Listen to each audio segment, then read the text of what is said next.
Hi, I'm Lisa Prather, and welcome to The Voice of Health with our host, Dr. Robert Prather of the Prather Practice, where lives are changed every day through the natural approach to healthcare. Well, today we're talking about the gift of health. And Dr. Prather, what's meant by the gift of health? Well, this is something that is very important. The World Health Organization, the Center for Disease Control, FDA, all the major players in health and well-being have come to the conclusion that we need to have a greater awareness of breastfeeding and its importance in the health and well-being of our society. Mm-hmm. Breastfeeding your baby is considered the gift of health because it makes such a difference in the health of the child and such a difference in the health of society, that it is the gift that keeps on giving. I like that. The gift of health. Well, who can give this gift of health to our little ones? That sounds obvious. It sounds obvious, but the reason that, that I was thinking about that particular question is that it's really society. It's not just the mother. Mm-hmm. You need to have the support of the father. Mm-hmm. You need to have the support of the community. You have 50% of all women who are having babies are working at that time. Mm-hmm. So, there needs to be allowances within the workplace for expressing milk or having a lactation area. And, there are actually laws out there that women can't expose their breaths in public. Their breaths? Or breasts? Yeah, I kind of stumbled over that word, But, there's some societal taboos out there that didn't used to be. If a baby was hungry, mom would just go ahead and start breastfeeding. And that was just a normal type of course. And then somehow, we got into the mindset that was offensive. Mm-hmm. That wasn't something that should be done, that somehow it was sexual in nature, and it became a sort of a taboo type of thing, mm-hmm. which is ridiculous. Right. When the baby's hungry, and we want to be fed now. Mm-hmm. So society really needs to come alongside mothers. Training. Mm-hmm. There needs to be support groups. There needs to be a knowledgeable healthcare workers. When they did studies on the obstetricians, gynecologists, the nurses, what is your knowledge of breastfeeding? And 74% really didn't know anything, on how to help a mother. At the hospitals where they're being born, there isn't really a whole lot of support at this time. Mm-hmm. And there's not necessarily an encouragement. Oftentimes, when a mother does a delivery, they give this package, and guess what's in this basket is formula. Mm-hmm. This will make life easier. The reason that I kind of bring this up is this isn't just all on mom. Mm-hmm. There needs to be a support system out there that really makes this work. The people that they would go to, before was their own moms. Mm-hmm. And there's a tremendous number of, grandmothers who didn't breastfeed. So, they've kind of lost that generational support that would teach the new moms on how to breastfeed, because it's not just necessarily a natural type of thing that can occur. You actually need to know what you're doing, how to work through it, and what's involved with that. And the support in society needs to be there, and the support isn't where it should be. Mm-hmm. Well, who's behind the push for breastfeeding? I mean, you say we have a breastfeeding day, did you say? A week. A week. Yeah, okay. And it's international. Mm-hmm. It's not just the United States, but it is something that was implemented to bring about awareness of breastfeeding and just how important it is. Mm-hmm. The World Health Organization is behind it, Center for Disease Control, National Institute of Health, all the major players in healthcare have said the number one determination on the health of an individual in life is whether they were breastfed or not. Wow. That's a strong statement. It's a very strong statement. And it came about through scientific studies. And it went against what was being taught at that time. But the evidence and the truth behind it is just completely overwhelming. Just what a huge difference that makes in the health and well-being of an individual in so many different types of levels. And it just doesn't stop when you are a baby, but it actually carries through on your entire life on how healthy you're going to be, is whether your mom breastfed you or not. Interesting. I know we're going to go into that as the show goes on, those benefits. But why is there a need to re-educate the world on breastfeeding? Right now, only 40% of all children in the world are breastfed. I thought it would be higher. It just seems to be. That seems extremely low. And this is a worldwide crisis. And it has been brought about by infant formulas companies, which are making billions. Right. And people can save money breastfeeding. Now, see, I thought that it was kind of low because of worldwide. Yes. I thought more women outside the United States breastfeed. It was that way. What happened, sort of the scenario on that is back in the 1920s, they came up with infant formula. And there was a big push among healthcare professionals that, don't bother with that, just bottle feed. So the doctors, the hospitals actually discouraged it, told women not to do it. Discouraged breastfeeding? Absolutely. So there was a huge push. And what infant formula companies would do is they would go in, have these great big huge seminars for doctors, healthcare professionals, and they would talk and schmooze them, give them lots of, wine, food, and basically bribe them. And then bring in false information on how infant formula was superior to breast milk. And they changed American society first. This was back in the 1920s. 1920s is when there was a big push on that. The whole liberation of women from the shackles of all sorts of things, was the idea behind that. You don't have to go through that.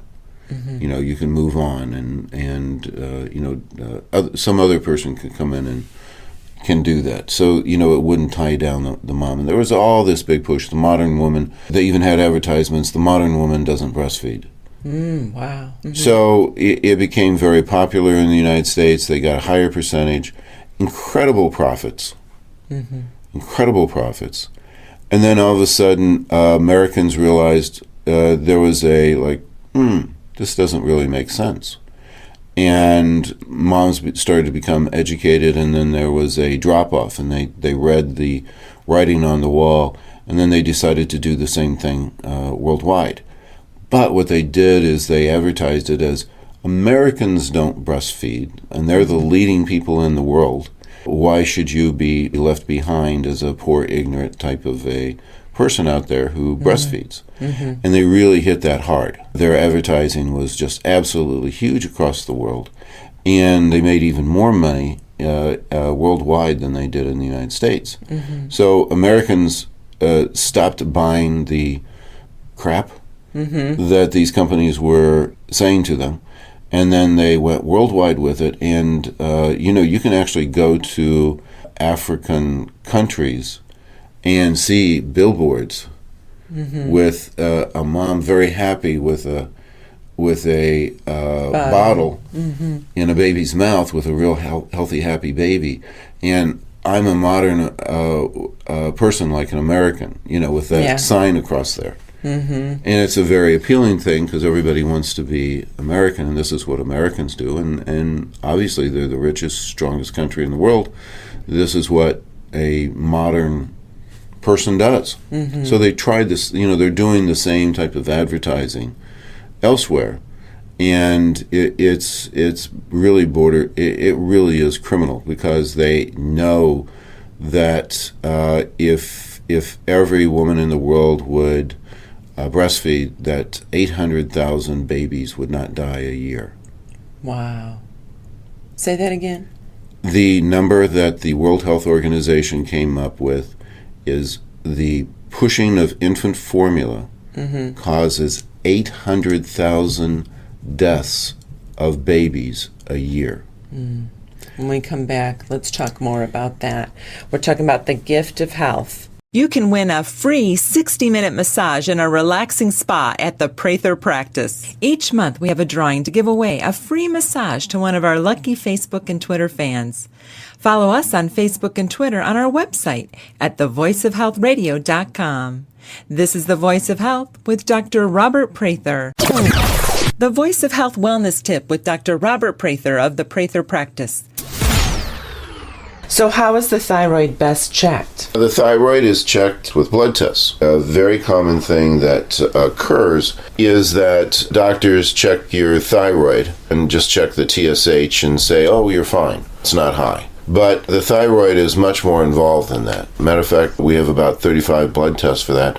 And one of the most important ones is the iodine levels. Because even if your thyroid levels are normal, if your iodine is low, then you don't have a properly functioning thyroid hormones. Well, I know in our extensive blood work, iodine is included. Iodine is included, especially here in Indiana. You need to include that, because otherwise you're missing a very big factor along those lines. People have been said, hey, your thyroid's fine. We recheck it and then also do much further blood tests, especially the iodine. And once we get all those things balanced out, all of those symptoms that are coming from the low thyroid go away. And you're talking about sometimes people come in and say, well, I was told my thyroid is fine, but they're just checking. They're not really being thorough on the thyroid blood work, and you're not really checking the thyroid completely if you're not doing the iodine test too. Iodine.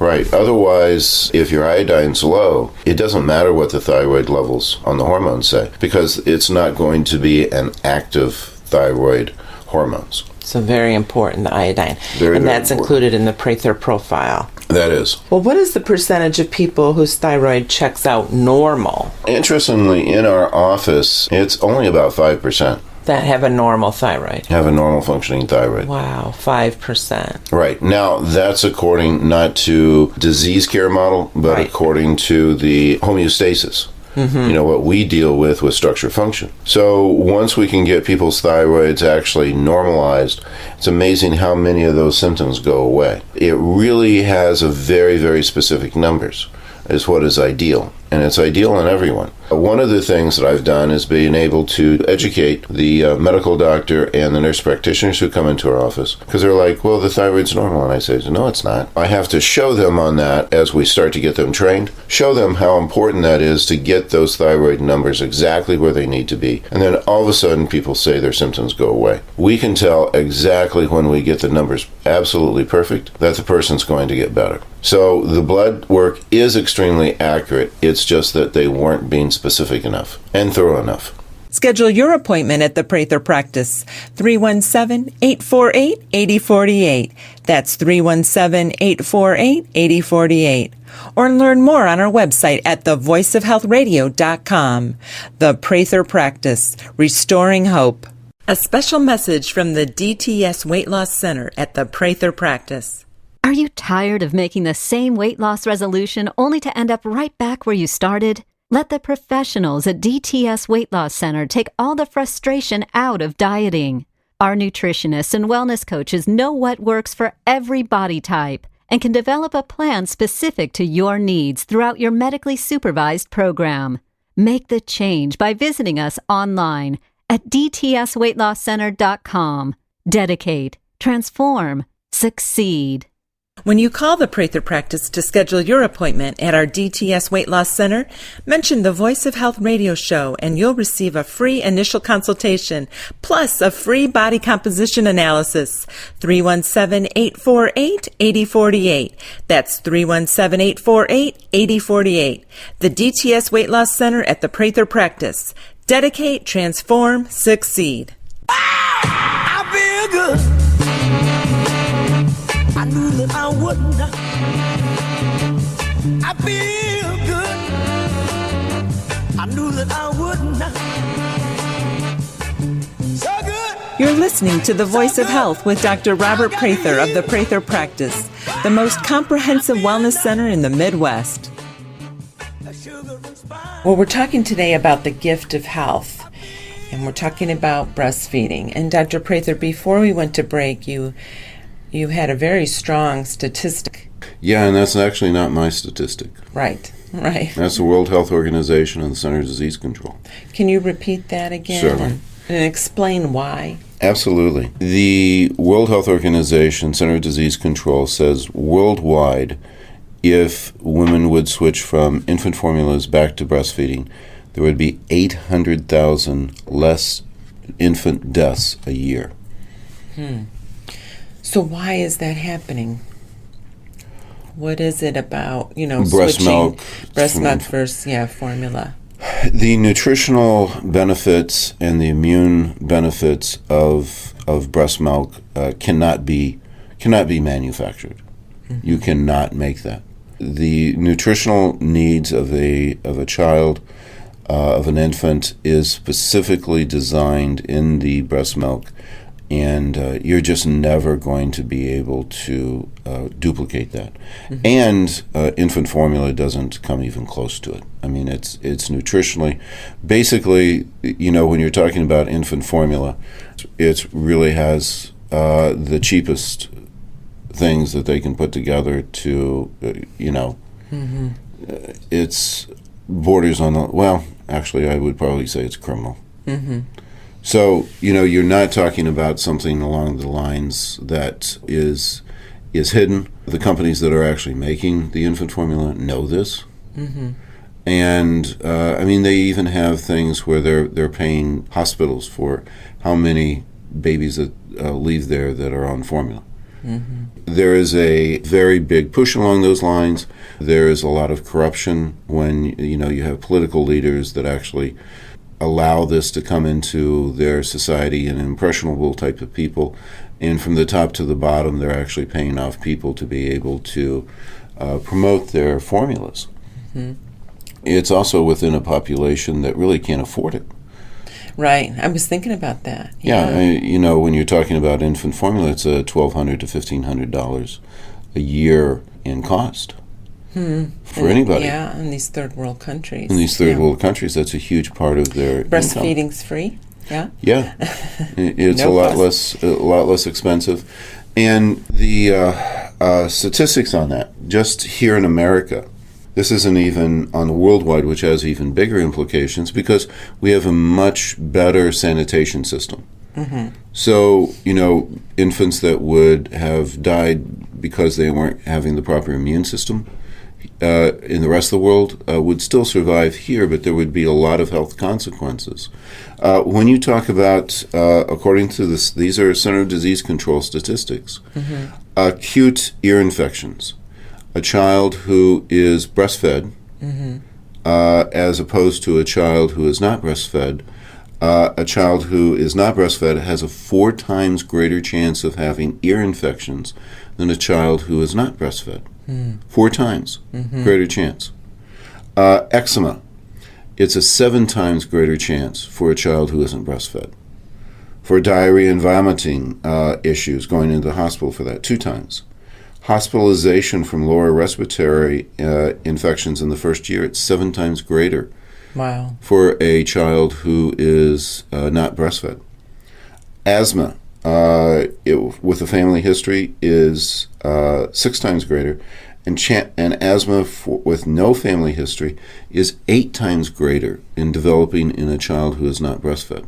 And we've talked about, asthma is right.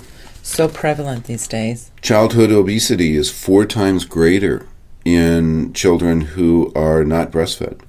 Type 2 diabetes throughout your life is 7 times greater that you will develop type 2 diabetes if you are not breastfed. 7 times.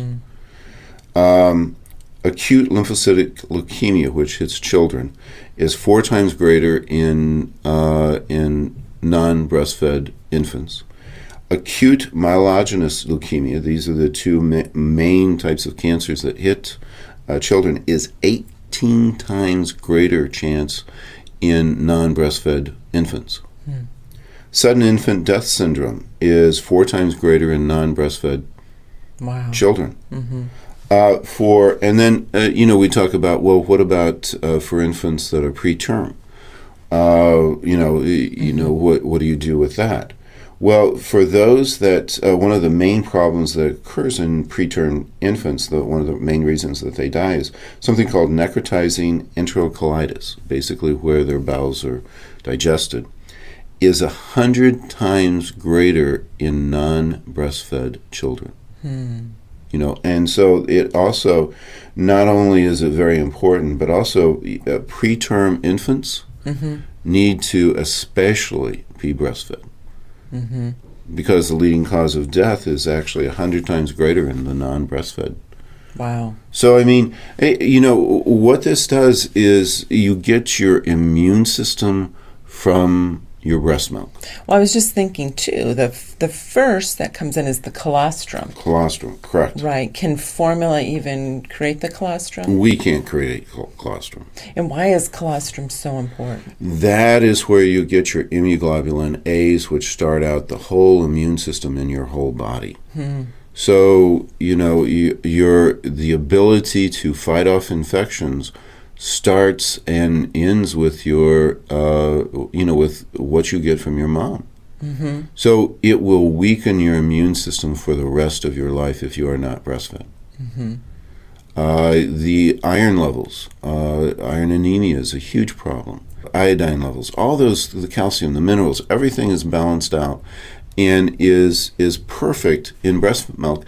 And interestingly, as the child develops, there is a feedback mechanism between the saliva and the nipple, which says exactly what the nutritional needs of that child. And then the mother actually will shift the nutrition that goes into the breast milk according to exactly what that child needs. Wow. So there's a feedback type of a mechanism that shifts on almost a daily basis on exactly what that child needs. That's pretty phenomenal. I mean, just thinking about our Creator and just how perfect that is. And you can't even if you were perfect at designing it, you would have to test the child every day to be able to match breast milk. It's incredible to think about. Now you've answered this question, but does breastfeeding make a difference in overall health of a child? I think you've proven that, right? Well, it's something that was just so obvious as they did. The evidence was just so overwhelming that no one can really deny that. Right. Now, what about the difference breastfeeding can make emotionally and psychologically in a child? Well, there's the whole bonding that takes place. There's an emotional bond that children develop that they don't develop if they don't have that breastfeeding experience.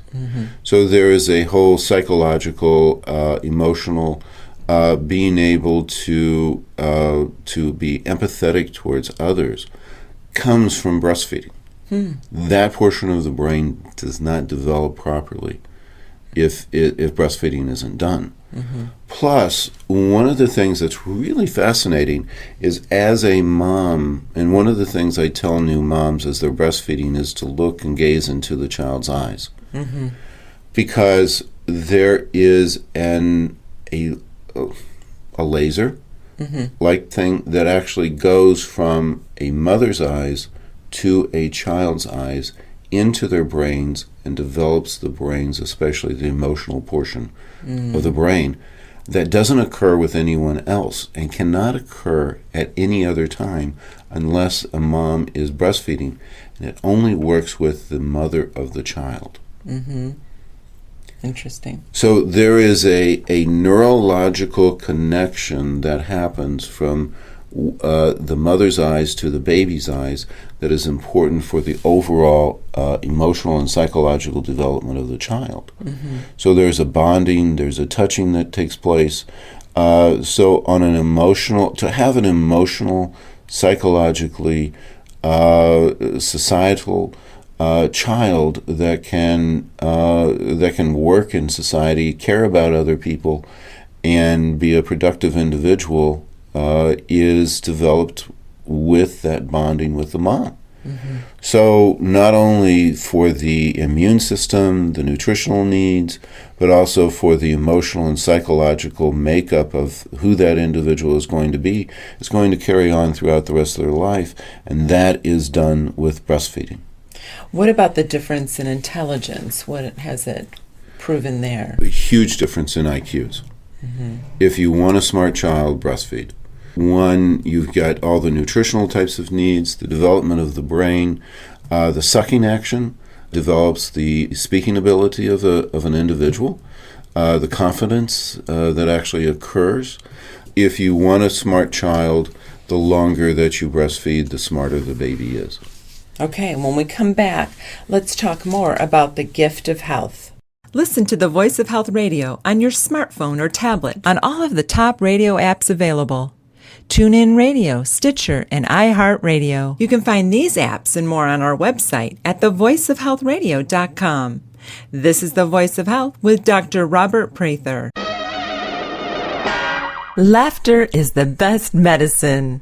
I did figure out what type of doctor I would want to be, which is an anesthesiologist. Because just once, I'd like to walk in a room and go, "Hi, I'm Dr. Gaffigan. I'm going to give you some drugs so you can't talk or move. And one of these strangers is going to cut you open. Good luck." What draws someone to anesthesiology? I also prefer to sit during surgery. You ever see the anesthesiologist during surgery? They're always sitting there like, "I don't even know why I have to be here." "Yeah, they're still alive." Anyone got the Wi-Fi password?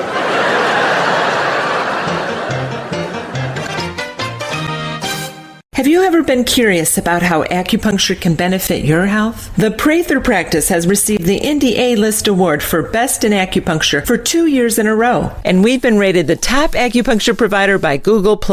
Dr. Robert Prather is a board-certified licensed acupuncturist. He's earned a reputation for combining effective acupuncture-based techniques with cutting-edge technology to help patients with many conditions. Acupuncture is documented and proven to help with many health issues, including pain, allergies, addiction control, anxiety, fatigue, vision problems, infertility, and so much more. We even have needle-free options for those who are a bit squeamish around needles. Call the Prather practice to schedule your appointment and experience the benefits of acupuncture for yourself. 317-848-8048. That's 317-848-8048. Or learn more on our website at thevoiceofhealthradio.com. The Prather practice, restoring hope. Doctor, give me the news. I got a bad case of loving you. No pill's gonna kill my... I'm Lisa Prather, and you're listening to The Voice of Health with Dr. Robert Prather of the Prather Practice, where we get to the root cause of your health issue. Well, we're talking today about the gift of health, breastfeeding. And Dr. Prather, you are saying some strong statements from research that has been done. We're talking about the health benefits for the child, both emotionally, psychologically, intelligent-wise. Just very interesting just how you said that as a mother's breastfeeding, chemically things change for the needs of the baby. Yes. Which is just an amazing thing of how we're created and Yes, how it is. God's created us. Yeah. Well, what are some of the benefits to the mother for breastfeeding? Yeah, and one of the things I want to say is that the whole Center of Disease Control, World Health Organization, was quite sympathetic towards, moms and all this. And that's one of the things that they actually said, and that's why I brought up who's responsible for making breastfeeding work. It's not just the mom. Moms are just easily guilt-ridden. Yes, we are. It doesn't take too much, and they No. feel a whole lot of pressure. This is something that is a society problem. This is not just mothers' problems. One of the things is we want to, not to make people feel guilty, but especially moms, but one of the things is that the health benefits, once that is realized, there is a much greater effort that takes place to breastfeed. You know, if it's no big deal, it's a problem, hey, but the importance of that, once that's pointed out, the compliance on that is much, much bigger. But it is much more than just the mom's responsibility. You need to have the support of the husband, you need to have the support of the family, you need to have the support of your work, and you need the support of society to make this work. Right. And that helped me, because breastfeeding actually was more difficult for me than birthing my children. Yes. I hate to say that, but it wasn't easy. And the help I received, and we're gonna talk about that and give out that information, helped me get through. You know, this first couple weeks. Right. Yeah. If you wouldn't have had my support and know the support of others on there, if you had had a whole lot of negativity, I mean, you're tired. You just had a baby. Yes. It's something that is not just on, again, the moms Right. to make this work. This needs to be a whole society effort to give the support that's necessary to make this work. Right. Because it wasn't an easy thing for me to, first to sit and do nothing. Well, I'm not really the nurturing type. I'll just be honest. So, yeah.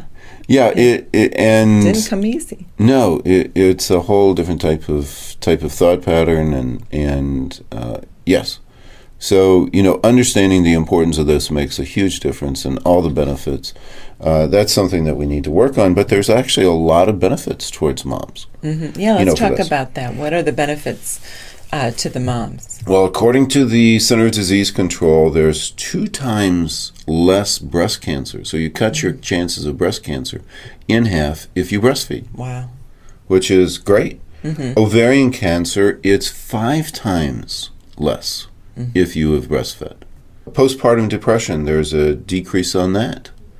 So there's a huge amount of things, and then also there's cost savings, $1,200 to $1,500 in just the first year. Wow! If you work on breastfeeding, there's some very definite health benefits towards the mom. Also, breasts don't sag over the years. Reluctant to say that. So even looks sell it.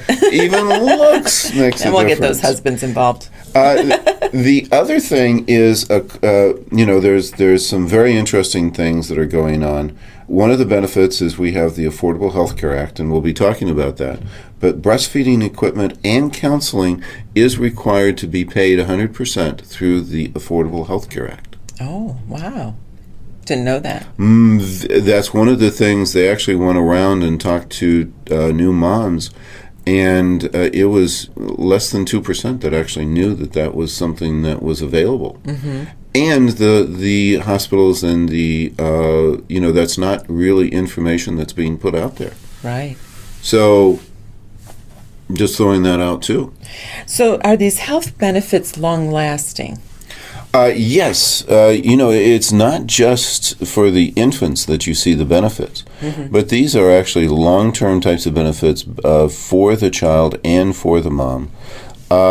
Even on an emotional level, they have found that there's a much stronger bond between the mother and a child throughout their entire life if the mom breastfed. So, even on getting along with your children, it makes a very big difference for long-term type of benefit. And the health benefits last until, you die. So people who actually have been breastfed live longer, are healthier, more active, more intelligent, do better in school and in life. It's just on and on and on, all the benefits that occur throughout your entire life if breastfeeding is done. Well, let's talk about problems with breastfeeding. What problems can you encounter? Well, when you're talking about breastfeeding, one, you've just had a baby, you made a baby. Those things are very tiring. Then you also have to support and help to keep on nourishing that child. If you are low on your own nutrients, that becomes difficult. Because, like I said, the needs of the baby are met even if it has to sacrifice the mom. Okay? That's just the way it works. So, moms can have some deficiencies in calcium, zinc, B vitamins, all sorts of things that can start to occur that needs to be addressed. And addressing those are a very important part of looking and taking care of the mother. Because the baby's going to get what it needs until you're sucked dry, and then it has some nutritional, deficiencies. But if you've got any reserve at all, it's going to go to the baby. So just like in pregnancy. Right. So women who are pregnant, nursing, they need extra nutritional help that is not, in other words, it's a huge requirement that's going on. And that needs to be addressed. So how can these problems be avoided? Well, there needs to be some good diagnostic tests, find out what are the needs that are going on, how that can be addressed. And, it's a matter of looking at that, and not just going out there. And again, we need a whole society that comes alongside the mom and meets the needs. When you talk about old societies, the ancient traditions, when a woman became pregnant in many societies, there was a special diet set up for them that they had to have. And then when they were breastfeeding, there was a special society diet that was set aside for them. In other words, they got the best of everything. Right. And who prepared it? it was the whole village that actually made sure. Village. It was the village that actually took care of them. They also had a special place. There was a lot of things that they didn't have to do anymore. Because they had a special. You were queen. That sounds great. But they understood that because the societies that took care of their moms had healthier, more active children, and that created a society that was successful. Those societies that didn't take care of their moms, they could not compete against those other societies. So the societies that took care of their moms were the ones that were successful and kept on surviving. Yeah, and the sad thing is women seem so run down these days. Understandable. Trying to be so many things. You've got a mom who's working. They have to grab McDonald's on the way to work. You're talking about now you've got nutritional needs. There was all this big mental strain, all these types of things that were weighing down on them. Plus and now I got to think about breastfeeding. Yeah. Right. It's society needs to come alongside. We need to become smart like our ancient ancestors. You know what I mean? Right. And moms have to have a special place, a special position that needs to be brought about. You are very passionate about this, aren't you? I'm pissed. Because this is something that it's exciting that government is behind it. My grandfather was a chiropractor, and he was just, because when my mom had me, it was 1957, and that was the lowest point of the number of Americans who were breastfeeding. Yeah. Okay, that was kind of like the crest on that. And she said, all these doctors and everybody, the nurse and everybody, saying that I'm not taking care of my child because I'm not going to go to formula. And he said, sweetheart, they're idiots. You have to have a faith and trust in what God has designed. I know this isn't true. The real research is actually showing that that's false. And you need to trust, your own instincts, your own wisdom, because this is something that is just based off of greed and money, and they don't really care about your baby. So he convinced her to go on ahead and breastfeed, and I've been able to reap the benefits of that. But sometimes we need to just stand up. But now, it's even better because now we're trying to turn this tide, and the government and the officials are actually behind it. Right. How many years later? I know. Well, then we'd have to tell your age, so. Listeners are out there doing their math. Yeah, they're doing their math. All right. When we come back, more on the gift of health. Never miss an episode of The Voice of Health so that you can stay informed and empowered about your health. Get a podcast of our show automatically delivered to you every week by signing up for our show on iTunes. You can find that link on our website at thevoiceofhealthradio.com. And don't forget, thevoiceofhealthradio.com has complete archives of all of our past episodes with an audio library of information to help you add more life to your years and more years to your life. This is The Voice of Health with Dr. Robert Prather. The Voice of Health Wellness Tip with Dr. Robert Prather of the Prather Practice. How can acupuncture help pain? I've had many patients said that the acupuncture worked better than their cortisone shots for the pain relief. And not only that, but it was they could do it as often as they wanted to. So it's a very nice type of thing. And we use the acupuncture tremendous amount for any type of inflammatory, painful condition. Very excellent relief. Well, in a way, is this how pain works?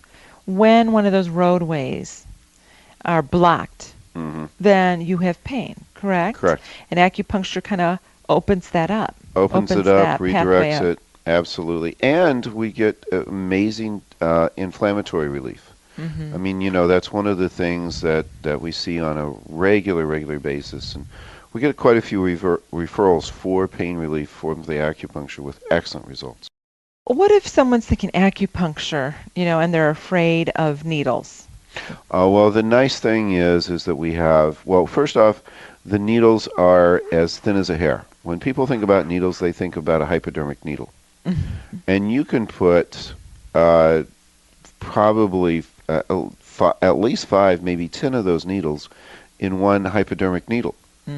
So they're very thin. Also, they're rounded on the end. They're not sharp. So, that you get very seldom do you get any bleeding. It's more of a toxic release if there is. But that will actually go in and kind of go between the skin cells. So there's very little problems. A lot of people compare it to a mosquito bite. The other thing is if you are just not going to do needles, we have lots of different alternatives. There's laser, there's electrical, we have an acupowder. I have several patients who do not even ever want me to show them a needle. They will pass out just like that. Well, a lot of times you don't even feel it. Well, you don't. You really don't. Matter of fact, I had a patient who was laying down, and she says, "No, I'm deathly afraid of needles." And we're talking, and I'm sitting there putting needles in her, and we're going on and on. And she's laying face down, and she says, "Okay, tell me when you start." You had already put them in. I had already done it. That was sneaky. She thought it was fun. Well, I wasn't trying to be sneaky. It just went that way. And she says, "Oh, you're kidding. I thought you were just checking the points." She said, "I didn't even feel it." Schedule your appointment at the Prather Practice, 317-848-8048. That's 317-848-8048. Or learn more on our website at thevoiceofhealthradio.com. The Prather Practice, restoring hope.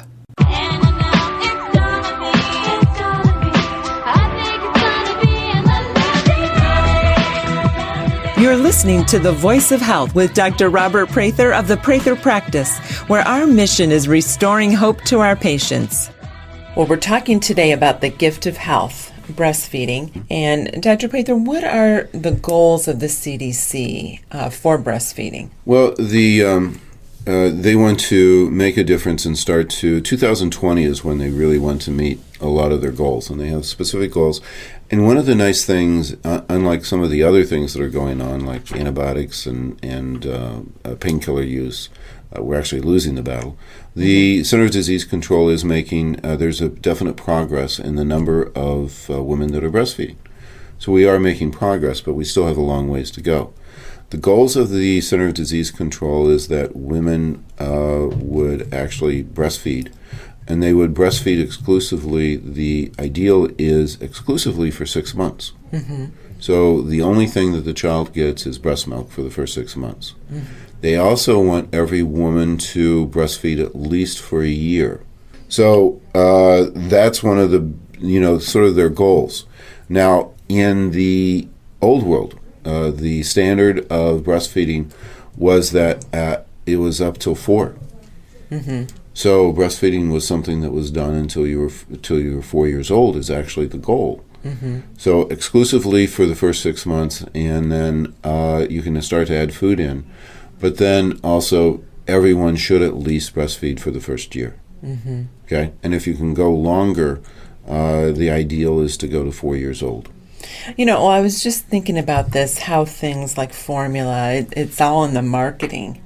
Yes. Does CDC have a marketing program? I mean, well, they're going after the people who are authorities. They went to the doctors who actually birthed the babies, the obstetrician gynecologists, and they asked them, are you aware now that breastfeeding is the best thing to do? And 80% said yes. There was 20% who disagreed. So I mean, we still have some old school type of people out there. Of them, they asked them, well, do you know how to do consults on breastfeeding? And they didn't. So, I mean, even the physicians in the hospitals, are actually don't know what to do. So, there's a huge amount of problem. In 2006, 74% of all babies born in the United States were at least once breastfed. Okay. That was 2006. 2006. Now, Indiana was only 63.6%. So they were under that. They were under that. California, it's 91.6%. So, we really are a little bit behind. But we're back in sort of more of the older type of a thought pattern. They want to get up to 81.9% by 2020 nationally. Breastfed for the first 6 months was only 43.5%. They want to get it up to 60.6%.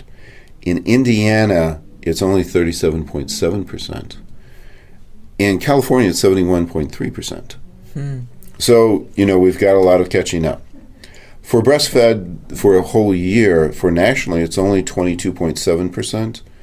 Indiana, it's only 16.5%. So we're consistently under. We are underperforming. In California, it's 45.3% of all babies are breastfed for the first year. Exclusively for 3 months, it was 33.6%. Indiana, 27.7%. California is 56.5%. Breastfeeding exclusively for 6 months is what the goal is. Only 14.1% nationally. In Indiana, it was only 13.8%. California is 27.4%. What their goal is to get at least 25% of all women to breastfeed, exclusively for the first 6 months. Only 25% of employers provide lactation rooms. 24.2% of all infants received formula in the first 2 days of their life here in America, and they want to reduce that. And then only 2.9% of all birthing facilities provide information or any type of a help for instruction on lactation. Wow. Only 2.9%. And that's one of the things that they're saying is we've got to get the healthcare physicians and the healthcare providers to get behind this. So we only have less than a 3% support from our institutions at this point. So that's why we're doing a radio program on this, is because this is something that needs to be brought out nationally. So let's talk about, how does structure function care help? Well, structure function care can really help because, you're talking about the problems that are associated with lactation. And one, if you're healthier, it's easier. The healthier you are, the easier it is to actually be able to breastfeed. There are also different types of herbs, different types of nutrients that can really help to bring in the milk. I've had many women who came in here. I had one woman who said, I'm on day 3 and I'm not producing any milk, and the doctors are saying I'm going to need to switch my baby over to formula. What do I do? I made up a little homeopathic, sent it down to her, and she was doing great. Okay? It just turned it right around. So there are natural types of ways to actually make that work, to get that going. Also, we can actually do the diagnostics that are necessary to find out what the nutritional needs of the mom are to keep her healthy during that time, which will help her with the whole breastfeeding experience. So we can do the blood works to find out exactly what the nutritional needs are, where the deficiencies are. I had one poor woman who was breastfeeding, but she was, her muscles were twitching all the time, and she was real nervous, agitated, and we did a blood test on her, and she almost had no calcium in her body. The muscles were twitching because it was so low because the calcium was just being leached out. So we provided the nutritional needs, and she felt much better, and all of a sudden, the baby was doing better too. She was going to have to quit breastfeeding. Right. So you see those different types of things, and that is not something that is looked at in the normal type of a practice to find those things that actually work.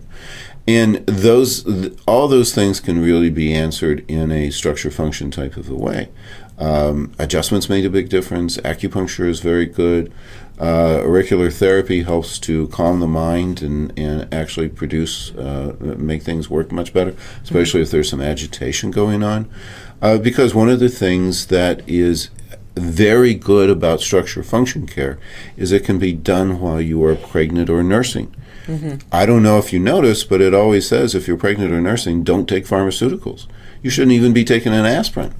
So the whole disease care model is completely gone. It is not available. It should not be available to a pregnant woman or a woman who is breastfeeding. Those things are no longer available. So what do you do to make improvement in your health care?